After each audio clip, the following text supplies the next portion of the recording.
38절부터 53절까지 보겠습니다. 중간만 읽었습니다.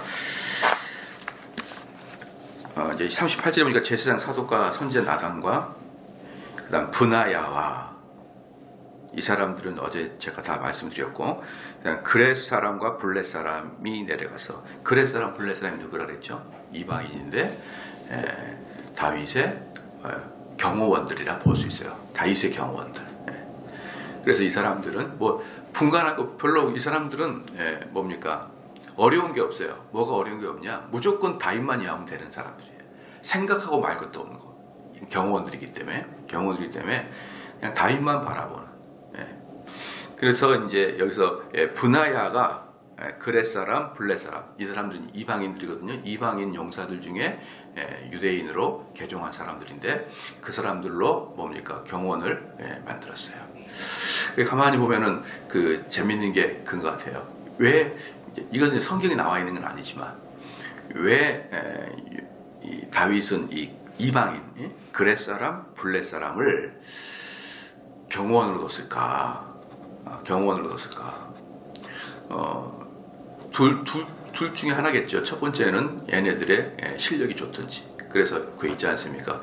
그 옛날부터 중세 시대 내내 뭡니까? 아주 훌륭한 왕들은, 아주 권세가 있는 왕들은 스위스 용병들을 자기 보디가드로 이렇게 항상 채용합니다. 보디가드로. 왜? 걔네들은 용맹하니까. 키가 크고 산에서 싸움질을 오래 해가지고 어느 누구랑 붙어도 이겨먹기 때문에 스위스 용병을 다 이렇게 경호원으로 썼어요. 그러다 보니까 나중에 이제 그게 찌빙글리가 이제 나중에 이제 그 스위스 용병 군대 가지 마라, 스위스인들 군대 가지 마라 이렇게 했던 게 뭐냐면, 만약에 프랑스 왕이 스위스 용병을 자기 근위대로 만들고, 독일 왕이 자기 근위대로 스위스 용병을 만들고, 또 뭐 스페인 왕이 용병으로 스위스로 자기 근위대를 만들고, 그러다 보면 나중에 전장터에서 스위스 사람끼리 싸우는 거예요. 스위스 사람끼리. 그걸 보고 튜빙글리가 난리를 친 겁니다. 돌아와가지고. 이게 뭐 하는 짓이냐고. 그래서 스위스는 전쟁에 참여하지 않겠다. 이런 식의 이야기가 그때 종교개혁 당시 일어났던 이유가, 전 세계에 좀 돈 좀 있고 힘 좀 쓴다는 사람들은 다 스위스 사람들을 용병으로 삼았기 때문에 그래요. 전쟁터에 가보니까 우리나라 사람들끼리 싸우더라 이렇게 얘기했던 게 스위스 튜빙글리였죠. 지금도 그 전통을 이어받아서 교황청의 근위대들은 스위스인으로 하고 있는 게 전통으로 삼고 있어요. 그래서 스위스 사람들을 교황청 근위대, 교황청 근위대 보면 여러분 그 사람들 있잖아요. 뭐 이렇게 뭐 체크무늬 있고 막 이렇게 근위병 있잖아요. 그게 다 스위스 사람들이에요. 600년 전통을 갖고 있는. 600년 전통 동안 스위스 사람만을 쓰는 그런 전통이 교황청 근위대들이죠. 첫 번째 그런 개념이고, 블렛 사람이나 그렛 사람들은 아주 용맹하거나 싸움을 잘하거든요. 두 번째는 뭐냐 그러면은 뭡니까? 암살에 있어서 상당히 용이하죠.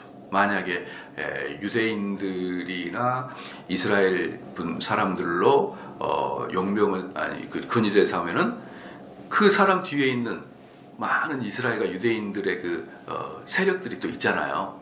그러면 왕을 암살할 수도 있을 수 있으니까, 아예 이 왕 뒤에서 이렇게 입김을 작용할 사람들을 제한하는, 아예 외국인들을 그 근위대로 삼을 수 있어요. 예컨대 우리나라가 2002년에 월드컵 4강에 진출하게 된 결정적인 이유도 히딩크라는 사람이 다른 축구협회의 임원들의 입김과 상관없이, 그때 근데 막 이렇게 만약에 허정무나 이런 사람들이 만약에 감독이 됐으면은 축구협회의 막 이사들이, 야 이번에 애 좀 써, 야 박지성 같은 애는 누가 안다고 박지성 쓰냐, 박지성 쓰지 말고 얘를 써, 이렇게 해서 우리나라 감독이 국가대표 감독이 되면 그 뒤에 이권들이 개입을 해가지고 만약에 제가 노회장인데 노회장 일을 하려고 했는데 막 어르신들 진경청회장, 진경노회장들이 와가지고 정 목사 이번에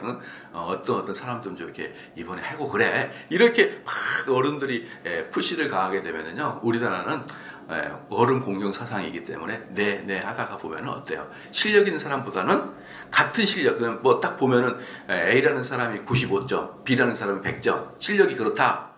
그러면 95점 뽑는 거예요. 큰 차이가 없다 그러면. 그렇게 해가지고 사실 국가대표 감독을 자꾸 우리나라 사람들이 대한민국에서 국가대표 감독을 외국인으로 쓰려고 하는 1번이 바로 뭐냐면 입김 배제입니다. 입김 배제. 외국인 감독이 실력이 더 좋아서 쓴 게 아니에요. 외국인 감독을 써야 객관성을 가지고 실력 있는 애를 뽑지. 저는 다윗이 왜 용병을 썼냐에 보면은 전 두 번째가 좀 더 많지 않을까라는 생각을 해요. 다른 유대인들하고는 관계없이 오직 그 다윗만 바라볼 수 있도록 하기 위해서는 이권 개입이 없어야 된다라고 봅니다. 그래서 어찌 됐건 간에 여기서 보면은 그렛 사람과 블렛 사람 그리고 얘네들을 총괄 지휘하는 분하야 이 사람들이 이제 이 뭡니까 솔로몬 왕을 왕으로 즉위식하는 그 세레모니에서 필수적인 요인으로 요 세 팀 선지자, 대제사장, 그 다음에 분하냐를 갖고 있는 경호원 이렇게 세 팀을 통해서 이제 그 왕의 즉위식을 거행하고 있습니다. 그리고 솔로몬은 다윗 왕의 노새에 태우고 인도하여 기원으로 가서 노새에 태웠다라는 것은 왕의 직분을 하사했다. 왕의 직분을 하사했다. 그거랑 마찬가지예요. 39절에 제사장 사독이 성막 가운데서 기름불을 가져다가 솔로몬에게 기름을 부으니 이에 양각을 불고 모든 백성이 솔로몬 왕 만세를 부르니라. 그러니까 성막 안에는 기름불은 뭐냐 그러면은요, 그 소나 이런 그 들소 같은 뿔 있잖아요, 뿔에다가 기름을 넣어놓는 거예요, 기름을. 그럼 그 기름을 넣어놓으면은 그 기름으로 대제사장, 선지자, 왕이 즉위할 때 뿌려주고 또 하나 어디냐면은 성전 안에 물건들을 구별할 때 그때 그 기름 발라주는 거죠. 그러니까 그 기름불을 어떻게 되겠어요? 여러 개 길쭉해가지고 그 끝에다가 구멍을 딱 뚫어놓고 막아놓고 어때요? 딱 뿌리면 어떻습니까? 쫙 그렇게 쭉쭉 나오잖아요, 그죠? 이렇게 넓게 부었다기보다는 좁게 부었어요. 너 윗부분을 이렇게 막아버리고 기름 넣어놓고 이제 그 기름은 감람나무 올리브 기름이에요. 올리브 기름으로 이렇게 머리에 이제 바르고 그러는 건데 이게 이제 성막에는 이게 많았었습니다. 몇 개를 이렇게 갖다 놓고 이제 이 행사가 있을 때마다 기름불을 가져다가 하고 또 기름불이 비우면 또 비워다가 다 챙겨놓고 이렇게 해서 성막에 그 기름불을 이렇게 쌓아두는 곳이 있어요. 땅에다가. 그래서 이제 거기서 중요한 행사가 있을 때는 그걸 들고 나와서 이제 사람 머리에 뿌리죠. 그러니까 이제 여기서도 보면은 분명히 이 기름불을 분명히 사람들이 중요시 여겼다. 지금 이 왕의 즉위식에 있어서 기름불은 대단히 중요하다. 그렇기 때문에 이 사독은 기름불에 먼저 그걸 챙기는 걸 볼 수가 있어요. 기름불을 챙기는 게. 그래서 제사장 39절 제사장 사독이 성막 가운데서 기름불을 가져다가 솔로몬의 기름을 부게 첫 번째로 하는 게 이렇게 사독은 이렇게 기름불을 가져오는 것이죠. 그게 바로 정통성을 인정받는 거예요. 기름불 하는 게. 이에 양각을 불고 이제 양각은 뭐냐 그러면 어제도 말씀했지만 왕의 즉위식이나 새해 첫날이나 뭐 이럴 때 그 다음에 또 뭡니까 전쟁에서의 뭡니까 승리를 알리거나 후퇴를 알리거나 전진을 알리거나 양각나팔을 불어가지고 신호를 보내잖아요. 그래서 이제 이 양각나팔을 불고 모든 백성이 솔로몬 왕 만세를 부르니 그러니까 양각나팔에는 여러분도 잘 알다시피 부르는 그 패턴들이 여러 가지잖아요. 그래서 전쟁에 나가고 소집할 때 패턴, 그다음에 후퇴할 때 패턴, 이런 거 다 패턴들이 있을 거 아니에요. 근데 이제 왕을 세울 때 패턴으로 양각나팔을 봅니다. 근데 이 양강노팔 소리가 얼마나 강한지 40절에 보면요. 모든 백성이 왕을 따라 올라와서 피리를 불며 크게 즐거워함으로 땅이 저희 소리로 인하여 갈라지듯 하니. 그러니까 이 백성들이 이제 올라와가지고 소리를 지르는 거예요. 소리를. 너무 이제 왜 이 소리를 지르면 여러분이 꼭 말씀드리고 싶은 게 뭐냐면 이 소리는 즐거워서 소리를 지르지만 이 소리를 지르는 건 뭐냐면 왕의 즉위식의 하나의 모습이에요. 하나의 모습. 그러니까 당연히 이 사람들은 솔로몬이 왕이 되는 것이 즐겁기도 하겠죠. 그러나 또 마음 깊숙이 즐겁지 않더라 그래도 어떻습니까? 이 세레모니를 진행하는 데 있어서 한 부분이 뭡니까? 이 백성들이 막 만세를 부르는 거죠. 만세를 부르는 거다. 그러니까 그것은 왕의 즉위식이 나타나는 것이죠. 그러니까 그 소리가 얼마나 큽니까? 땅이 저희 소리로 인하여 갈라지타니. 아도니아와 저와 함께한 손들이 먹기를 마칠 때, 그러니까 이 아도니아 팀에서는 이제 걔네들도 한참 진행을 했었어요. 그 왕의 즉위식 진행하다가 그 이제 주요한 그 행사가 끝나고 이제 먹는 시간이죠. 먹는 시간. 참 보면은 그 외국하고 우리나라의 결혼식의 차이가 참 커요. 예, 제가 봤을 때는 외국 결혼식이 훨씬 좋다고 생각하는데, 그게 뭐냐면 우리나라 결혼식은 외국인들이 보기에 상상할 수 없을 만큼 성대합니다. 예, 우리나라 결혼식은 상상할 수 없을 만큼 성대해요. 좋은 결혼식장 해가지고 막 뷔페를 부르고 성대합니다. 근데 외국 결혼식은 그렇게까지 성대하지 않아요. 근데 뭐가 좋냐면 결혼식이 끝나고 그때부터 식사를 같이 나누잖아요. 그걸 밤이 새도록까지 조용히 앉아서 계속 사람들끼리 즐기면서 술을 먹고 사이들끼리 떠들고 웃고, 그게 밤늦게까지예요. 근데 우리는 어때요? 결혼식은 성대한데 그냥 썰물 빠지듯이 쫙 빠져버리고 나중에 보면은 신랑 신부 가족밖에 없어요. 가족밖에 없고, 또 와도 자기들 아는 사람끼리만 대화를 하고 그 신랑 신부이라고는 관계도 없이 다 빠져요. 그냥 뭐라 그럴까요?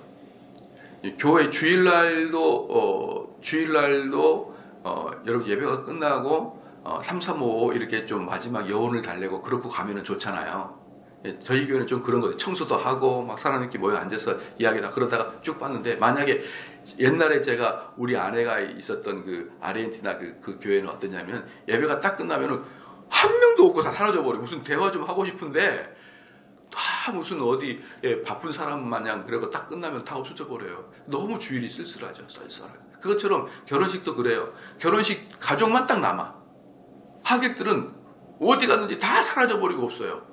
그래서 옛날에 우리 제 조카 김세라 그 신랑이 독일 사람이잖아요. 독일 사람. 그러니까 그 친구가 그 얘기 해주더라고요.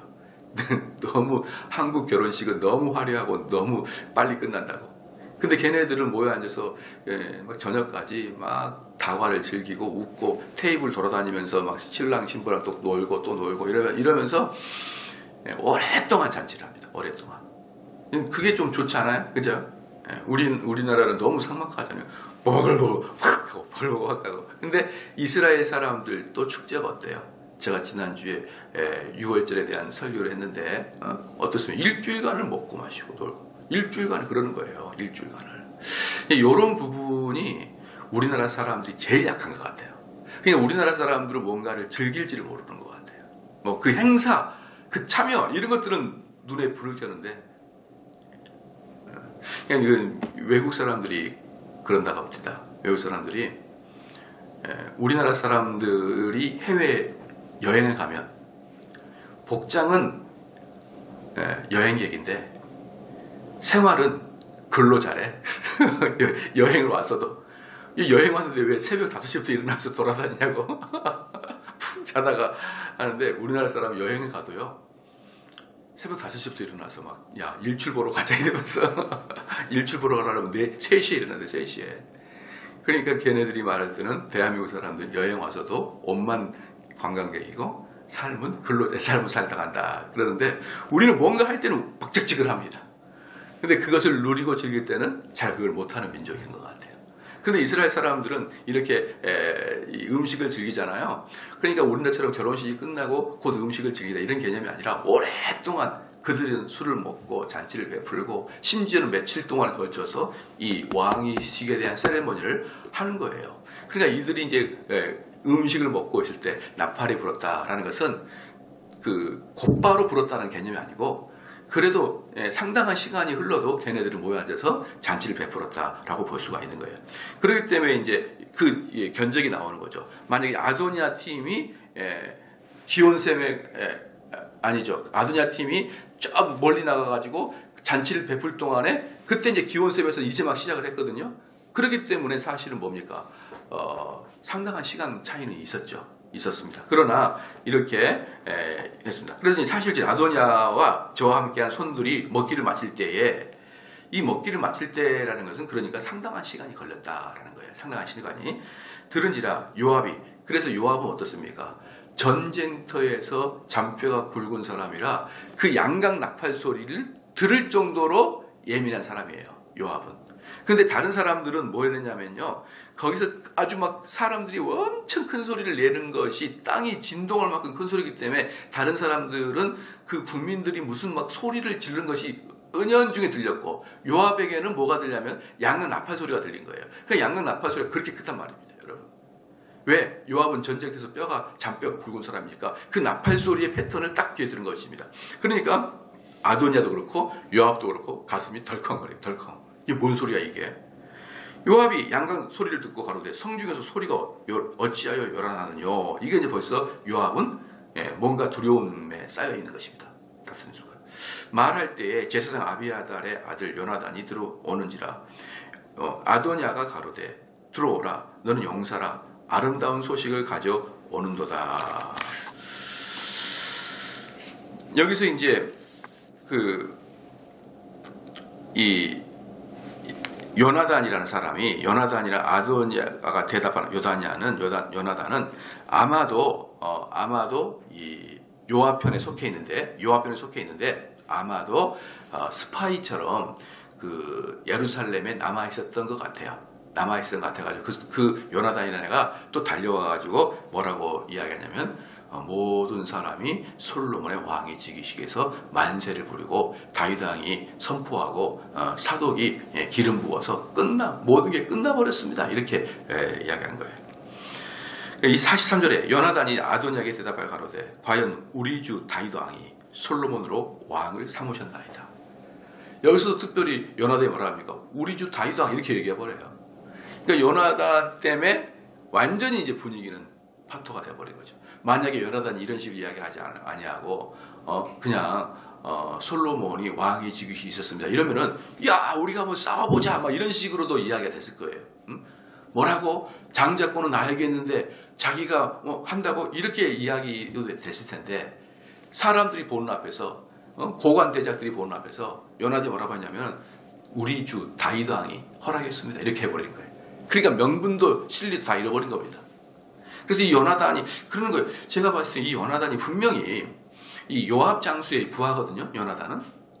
그래서 요나단이 분명히 그래서 중요한 인물이기 때문에 다윗 근절에 놔두면서 거기 동향을 좀 살펴보라고 놔뒀을 거예요. 근데 제가 이걸 가만히 연구를 해보면요. 요나단이 오히려 다윗 편의 마음을 두고 있지 않았을까라는 생각을 할 정도로 아주 요나단이 아도니아와 요압 장군이 힘을 쭉 잃어버리도록 그 말을 그렇게 해버린 거예요. 이 말 한마디에 그냥 거기 있는 사람들이 힘을 쭉 잃어버리는 거예요. 그래서 오히려 요나단이 오히려 다윗에게 마음을 두고 있었지 않나라는 생각을 해봅니다. 44절에 왕께서 제사장 사독과 선지자 나단과 여호야다의 아들 브나야와 그렛 사람과 블렛 사람을 솔로몬과 함께 보내셨는데 저희 무리가 왕의 노새 솔로몬을 태우다가 제사장 사독과 선지자 나단이 기온에서 기름을 부어 왕을 삼고 무리가 그곳에 올라오며 즐거워함으로 성중에 진동하였나니 당신들에게 들린 소리가 이것이니라. 이게 보십시오. 이게 요나단이 지금 보고한 내용이거든요. 이 보고 내용 자체가 요압 장군의 가슴을 철렁 내려앉게 하는 거예요. 만약에 이렇게까지 보고 안 하고 솔로몬이 지금 왕이 지그식을 하고 있는데 요압 장수여, 우리 이대로 있으면 되겠습니까? 이렇게 이야기했었으면 어때요? 거기 사람이 야 우리 한번 싸워보자 이렇게 마음에도 먹을 건데 이미 다윗이 허락했고 뭐 사독이 기름 부었고 백성들이 만세 불러가지고 땅이 흔들흔들할 정도로 모든 상황은 끝 이렇게 이야기한 것입니다. 그러니까 이 소리를 듣고 있던 사람들이 그냥 심장이 내려앉는 것처럼 그렇게 한 것이에요.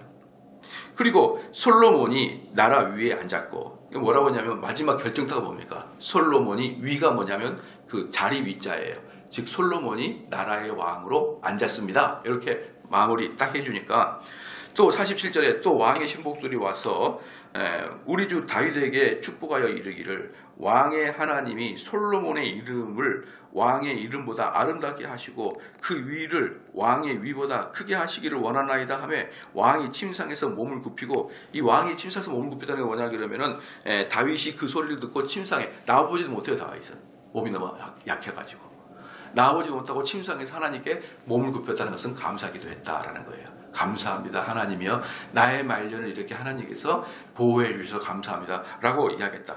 여러분, 요나단이 이렇게까지 자세히 이야기해야 될 이유가 있나요?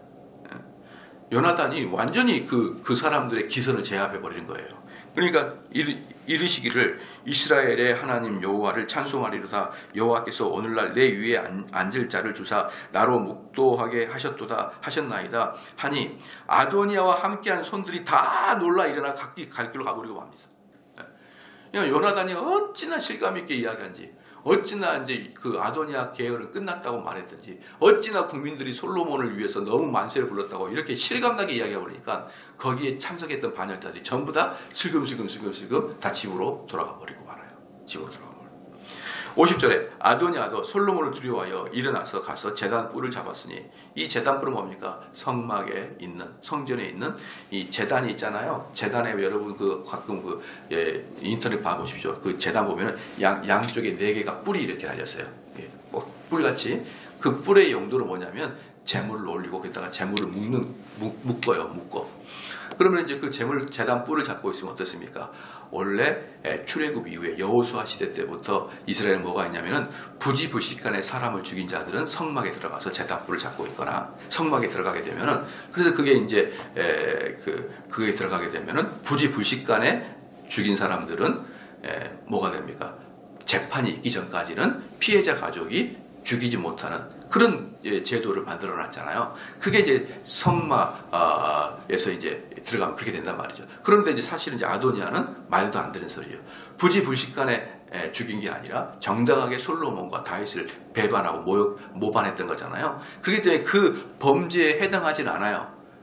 걔는 죽일 수가 있어요. 그러나 솔로몬이 형제이기 때문에 걔를 살려줍니다. 그래서 어쨌든 제단불에 들어가서 잡았어요. 51절에 혹이 솔로몬에게 고하여 가로되 아도니아가 솔로몬 왕을 두려워하여 지금 제단불을 잡고 말하기를 솔로몬 왕이 오늘날 칼로 자기 종을 죽이지 않겠다고 내게 맹세하기를 원한다 하나이다.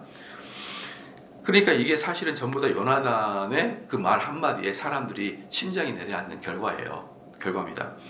52절에 솔로몬이 가로되 저가 만일 선한 사람일진데 그 머리카락 하나라도 땅에 떨어지지 아니하려니와 저의 가운데 악한 것이 보이면 죽으리라 하고, 그러니까 솔로몬이 뭐라고 하냐면 너가 만약에 선한 짓을 하게 되면 내가 너 절대 안 죽이겠다 이렇게 얘기한 거예요. 그러니까 아도니아가 누구냐? 아도니아가 솔로몬의 형이잖아요. 근데 아도니아가 이미 그 요나단의 소리를 듣고 나서 가슴이 녹아내려가지고 솔로몬은 왕이라고 다 입으로 고백해버리고 완전히 무릎을 꿇어버렸어요. 그러니까 솔로몬이 당신을 죽이지 않겠다 이렇게 한 거예요. 근데 그 대신 선한 일을 하라는 겁니다. 이 선한 일이 뭘까요? 그러면 다시는 왕자로서 이런 일 하지 말라는 거예요. 그러니까 가서 착한 일 하라 그런 뜻 아니고 뭡니까? 쿠데타 같은 거 생각하지 말라는 거예요. 쿠데타 같은 거 생각하는 것은 악이고, 그 쿠데타 같은 거 생각하지 마. 너가 다시는 권세를 잡으려고 뭔가를 모반하지 말고 그냥 평민처럼 유유자적 살게 되면은 얼마나 좋습니까? 만약에 저에게 이 교회 담임 목사로 살지 말고 그냥 평범하게 살아. 그 대신에 교회에서 월급의 80%를 줄게. 그럼 얼마나 좋아요. 스트레스도 안 받고 월급 80%하고 유유자적 살아가는 거예요. 그런데 그렇게 살다 보니까 안 되겠는데? 담임 목사 하고 싶은데 이러면서 또 교인들을 슬슬 빼가지고 야 김집사 홍집사 일 모여봐.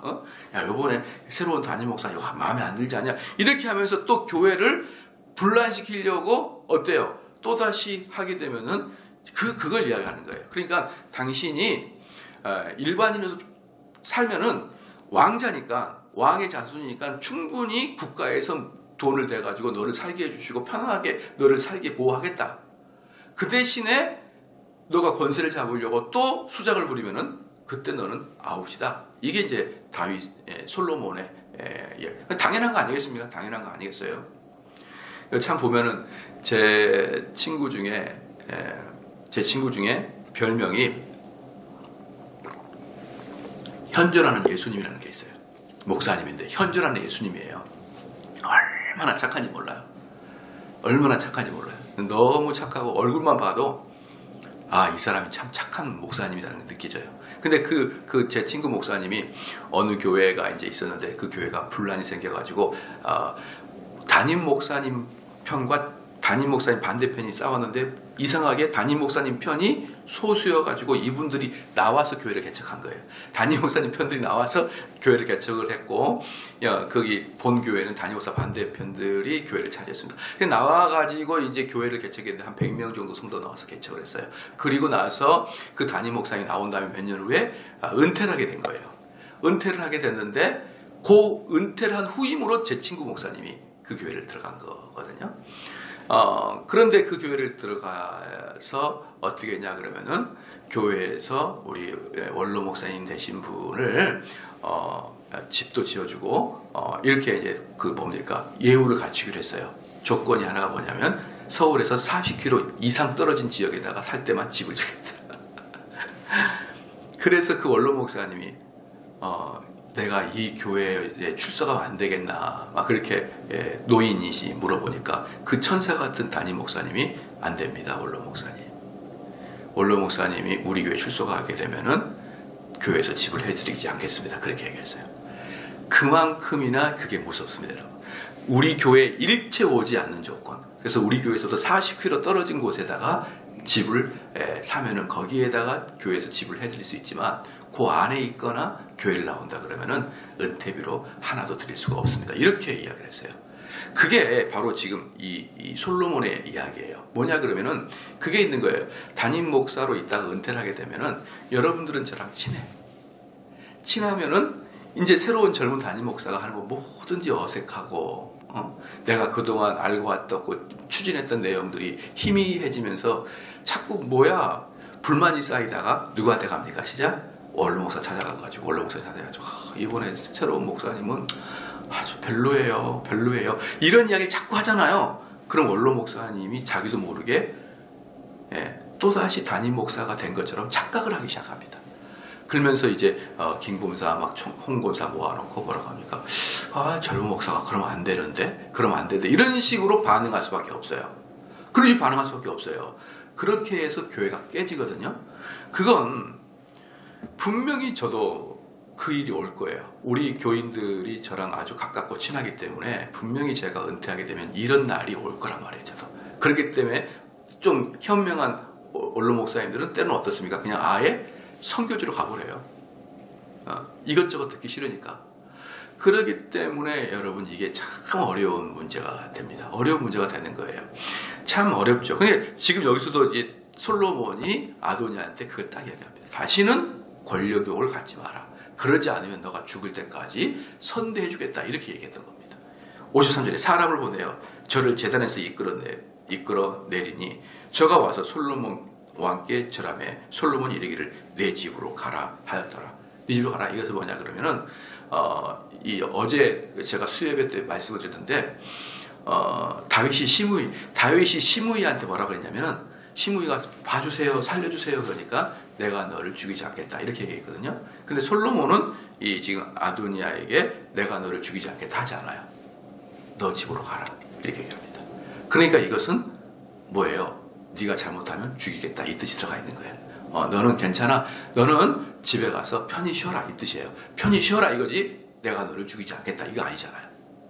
그래서 결국은 뭡니까? 아도니아는 죽게 되는 거예요. 결국은 그 2장에 나와서 또 모반합니다. 그러니까 이 사람이라는 게 여러분 그거 있잖아요. 사람이라는 게 이게 눈을 감으면은 아, 그 인간이 어떻게 하겠구나 이런 느낌이 있잖아요. 어땠을 때 오랫동안 같이 살을 부딪히고 살아봐요. 살아보면은 지금 이 사람이 슬퍼서 울면서 내가 다시는 안 그러겠습니다. 그래도 느낌이 와요. 아, 얘는 또 한 번의 이 풍랑이 지나고 나면은 어떻게 할 것이다 라는 느낌이 있는 거예요. 솔로몬 같이 지혜로운 사람이 함부로 아도니아 향해서 내가 너를 죽이지 않기로 하나님께 약속한다 이렇게 안 합니다. 이렇게 안 해요. 뻔히 무슨 날이 올 줄 아니까 집으로 가십시오. 집에 가서 편히 쉬십시오. 그 대신 선을 행하십시오. 악을 행하지 마십시오. 그때는 죽습니다. 이게 왜 솔로몬이 아도니아를 살려줬냐면요. 다윗이 있었기 때문에 살려준 거예요. 다윗의 아들이잖아요. 그렇기 때문에 다윗이 죽고 마음에 안 들면은 솔로몬은 아도니아를 죽이려고 마음을 먹었을 거예요. 왜냐하면 그동안 아도니아의 행적들을 다 알고 있었으니까. 쟤는 살려주면은 화근이 될 거니까. 여러분 쓰레기통에 불이 붙었습니다. 어떻게 하면 됩니까? 꺼야죠. 근데 겁이 나가지고 쓰레기통 뚜껑을 딱 닫아버려요. 안 보이니까 끝난 것 같죠? 언젠가 화근이 된단 말이에요. 그게 불이 붙어가지고 집을 다 태워버립니다. 그러니까 화근은 제거해야 되는 거예요. 그래서 솔로몬은 여기서 네 집으로 돌아가라. 네 집으로 가라. 이것은 여운을 남겨둔 겁니다. 너는 내가 언젠가 손을 보겠다. 이 뜻인 거예요.